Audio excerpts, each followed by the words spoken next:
Hi, my name's Drew and welcome to another short review roundup on Flying Wiener. This time we're talking about two TV shows. I'll start with the more favourable one first. If you want to skip ahead to the other one though, you can use the bar down below, or you can just use the timestamps in the About section underneath the video. So we'll be talking about a Disney Plus show, a Marvel and MCU show called Moon Knight, which released, or completed recently I should say. They release it weekly, so the whole show's got 6 episodes, so yeah, it concluded rather recently.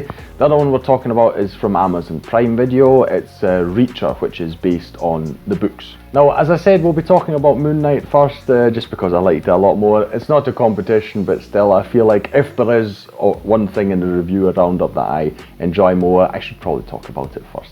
And Moon Knight is probably one of the most unique shows we've had in the MCU now. I mean, when you look at it, it's actually quite interesting to think about just how many shows we've already gotten. Time flies by very quickly. I feel that they're making quite good use of the medium. It's obviously also a great draw to Disney Plus, where we're getting more and more to, you know, you have to see these things if you want to understand the bigger picture in the MCU. Now, Moon Knight stands alone as a very own thing, but I'm sure he will reappear at some point in the future, and so this show will be a great basis for that, of course. If you're not familiar, I hadn't heard anything about Moon Knight before this show was announced.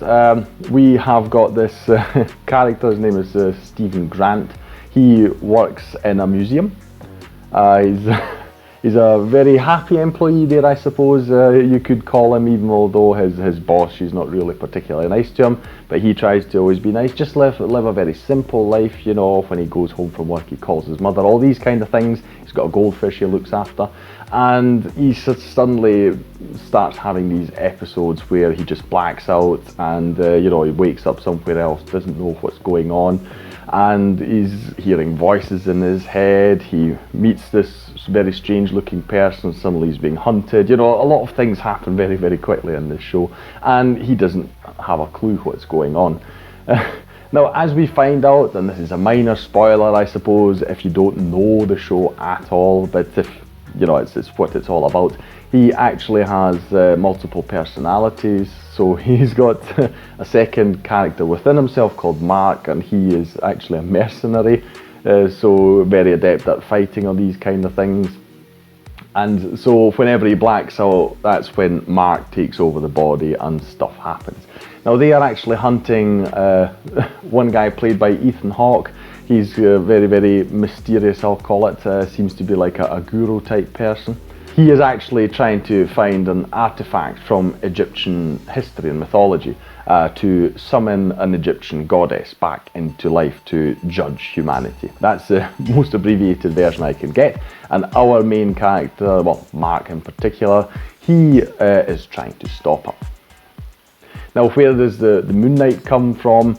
Well, Marc has got this pact with another Egyptian god. His name is Khonshu, and he has bestowed powers onto him, so he's got superhuman abilities, and he also has this suit that makes him quite invincible. I mean, not fully, of course, but yeah, he can take a lot of pain with that suit. And so they're trying to work to stop Hawke's character, whose name is Harrow, from getting to his goal. And that is mainly what it is about. It's also a lot about the conflict between Stephen and Marc, so we've got a lot of yin and yang going on there. I really enjoy that quite a lot. Now, it's not got as much action as you're used to from a Marvel show. It's got some action, it's got good fight choreography in it, but I'm saying if you're expecting that, it won't be probably half as much as you're expecting. So it is a lot about the character stuff, and I really like it because they've got Oscar Isaac playing this guy, and you need to make use of Oscar Isaac.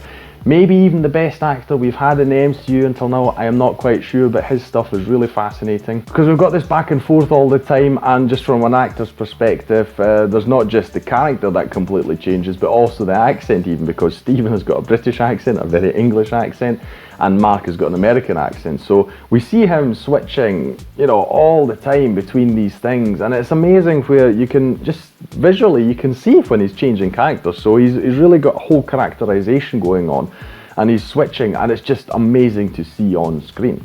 So that alone is reason enough to watch this show. It really is. And then, like I say, you've got Ethan Hawke, who's quite good as the villain, and they have a bit of back and forth there as well. But yes, if you want to see a bit of a different MCU show, it feels a bit like, I suppose you could say, Indiana Jones-esque. So we've got Egypt, you know, we've got tombs, we've got tomb raiding going on, all these kind of things. Feels a lot like an adventure story in that sense. But we've also got a lot of the character stuff, like I say. There's a lot going on. Acting wise, I think it was the 5th episode, which is just amazing from start to finish. So like I say, if you're a fan of Oscar Isaac, you just need to watch this show. And I'm really looking forward to seeing him later on in other MCU properties. So a very, very high recommendation from me if you've got Disney+.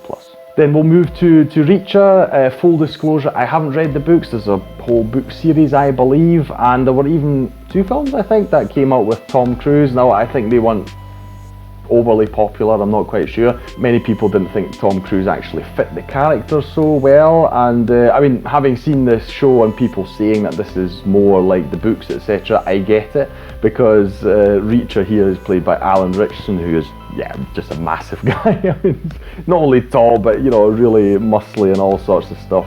And he is a very physical character, at least in this show, so he needs to be intimidating, and thinking about Tom Cruise, that doesn't quite fit. So I get where that's coming from, but haven't seen the films and haven't read the books, so I can't go beyond just some comments that I've seen.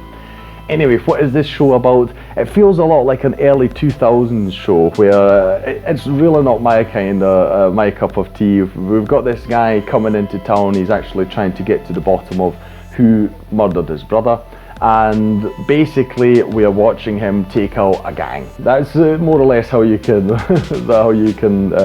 abbreviate the plot of this. You know, he's taking out the bad guys in the town, and obviously there's a lot going on with corruption and officials, police, etc. So that kind of stuff. And while in concept I like those kind of stories, the way it's executed just feels like an early 2000s show. Even the look of it all feels a bit dated, I will say. And frankly, it gets a bit ridiculous. I mean, not that I don't enjoy ridiculous things, but you know, as the plot progresses, our character of Reacher, who knows a lot, who's physically very capable, you know, he can defend himself, all sorts of stuff. He is actually helped by 2 people from the police, and to me that's just so silly, because he is literally going around killing people. You know, he's just outright killing people, and they're fine with it. And you know, it just, to me, it's just a bit of a disconnect going on there. If it happens in a film, you know, if it's just a short contained story, fine. You know, that's okay. You know, if we've got a John Wick type thing. But here you've got a show that goes on for multiple episodes and I suppose further seasons, etc. And it's just really, really weird that we've got this character, our main character, going around just killing people outright. And the cops are fine with it, at least those cops are helping him. You know, that didn't sit well with me. Apart from that, it's an okay show, you know, it's fine. If you like that kind of thing, it's very entertaining. The actors are quite good in it, I like that. I like the chemistry between them all. The fights, when we do have them, they feel quite tense, and Reacher himself is a very likeable guy. So yeah, if you've got Prime Video, check it out. I'm sure if you just want something to, you know, just during the week, just put on in the evenings, just to sit on the couch and just sort of absorb into your brain, it's fine for that, I guess.